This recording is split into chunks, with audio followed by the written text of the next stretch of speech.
அனைவருக்கும் வணக்கங்க. இன்னைக்கு இந்த வீடியோவில் எதை பற்றி நம்ம பார்க்க போகிறோம் அப்படின்னு பார்த்தீங்கன்னா, இன்றைக்கி நிறைய பேர்த்துக்கு இருக்க பிரச்சனை வந்து உடல் சோர்வு. எந்த வேலையை செய்யணும், நடந்து போகணும், வரணும் அப்படின்னா கூட என்னதுங்க, ஒரு சோர்வாக இருக்குது, நம்மளால் வந்து செயல்பட முடியல அப்படிங்கிற ஒரு பிரச்சனை நிறைய பேர்த்துக்கு இருக்குது. ஒன்றும் இல்லைங்க, சமீபத்தில் வந்து பழனி கோயிலுக்கு போயிருந்தேன். அங்கே பார்த்தா ஒரு பயங்கர பெரிய க்யூ நின்று இருந்தது. என்னடா இது, இவ்வளோ க்யூ இருந்தால் எப்படா சாமி பார்க்குறது அப்படின்னு யோசிக்கும் பொழுது அப்போ தான் சொன்னாங்க, சார் இது சாமி பார்க்குறதுக்கு க்யூ இல்லை, இந்த விஞ்சுக்கும் ரோப் காருக்கும் போகிறதுக்குரிய க்யூ அப்படின்னு சொன்னாங்க. அதாவது வந்து சாமி கும்பிட்றதுக்கு இருக்கிற கூட்டத்தை விட விஞ்சுக்கும் ரோப் காருக்கு அதிகப்படியான கூட்டம் இருக்குது.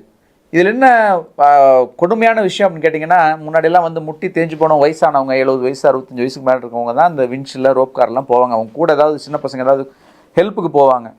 பட் இன்றைக்கி அவங்க உட்காந்துறத பார்த்தீங்கன்னா எல்லாம் 20, 25, 30 வயசு பசங்க பொண்ணுங்கள்லாம் வந்து ரோப் காரையும் விஞ்சிலையும் போகிறதுக்கு உட்காந்துருக்காங்க. அப்போ அவங்ககிட்ட கேட்டேன், ஏன் வந்து நீங்கள் வந்து நடந்து போகக்கூடாது அப்படின்னு. யார் சார் அவ்வளோ தூரம் நடந்து போகிறது, காலெல்லாம் வலிக்கும், அப்புறம் திரும்பி நாங்கள் வந்து ஊருக்கு போக முடியாது அப்படின்னு சொன்னாங்க. இன்றைக்கி பலரோட நிலைமை வந்து இதுதான். உதாரணத்துக்கு நம்மளால் வந்து ஒரு காலை மட்டும் தூக்கிட்டு ஒரு காலில் எவ்வளோ நேரம் நிற்க முடியும்னு பாருங்கள். இல்லை சிம்பிளாக நம்ம ஷூவை போட்டுட்டு நம்மளால் உட்காராமல் குனிஞ்சு லேஸ் கட்ட முடியுமா? ஒரு இடத்துல நம்ம ஏதாவது எடுக்க போகிறோம், இல்லை கொஞ்ச நேரம் ஒரு வேலை செய்கிறோன்னா செவுத்தில் சாயாமல் நின்று, இல்லை ஒரு டேபிளில் சாயாமல் நின்று நம்மளால் செய்ய முடியுமா? ஒன்றும் இல்லைங்க, ஒரு விளக்கு பொறுத்த போகிறீங்க, உங்களால் வந்து சாயாமல் லீன் பண்ணாமல் வந்து பண்ண முடியுமான்னு பாருங்கள், நிச்சயமாக முடியாது. இதுக்கெல்லாம் மிக முக்கியமான காரணம் தசைகளில் வலுவில்லாமல் போகிறது. இந்த தசைகளில் வலுவில்லாமல் போகிறதுக்கு முக்கியமான காரணம் புரோட்டீன் டெஃபிஷியன்சி, புரத சத்து குறைபாடு. இன்றைக்கி வந்து இந்தியாவில் பார்த்தீங்க அப்படின்னா கிட்டத்தட்ட 80% பேர்த்துக்கு வந்து புரத சத்து குறைபாடு இருக்குது அப்படிங்கிறது ஆய்வறிக்கை சொல்லுது.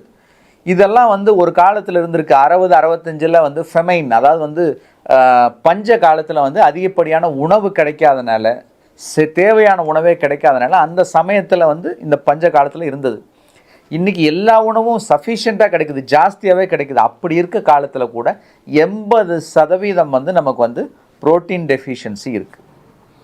ஸோ அந்த புரத சத்து குறைபாடுனால ஏற்படுற மிக முக்கியமான மாற்றங்கள் என்ன நம்மளோட அன்றாட வாழ்க்கையில் அப்படின்னு பார்த்தீங்கன்னா, முதல் விஷயம் நமக்கு சத்து குறைபாடு.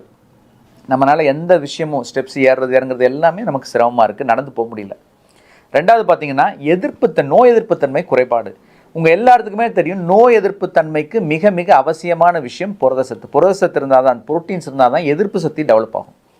ஸோ அந்த எதிர்ப்பு சக்தி இல்லாதனால நீங்கள் நிறைய குழந்தைங்களுக்கு பார்த்தா அடிக்கடி காய்ச்சல் வருது, அடிக்கடி சளி பிடிச்சிக்குது. ஏன் பெரியவங்களுக்கு கூட இது நடக்குது.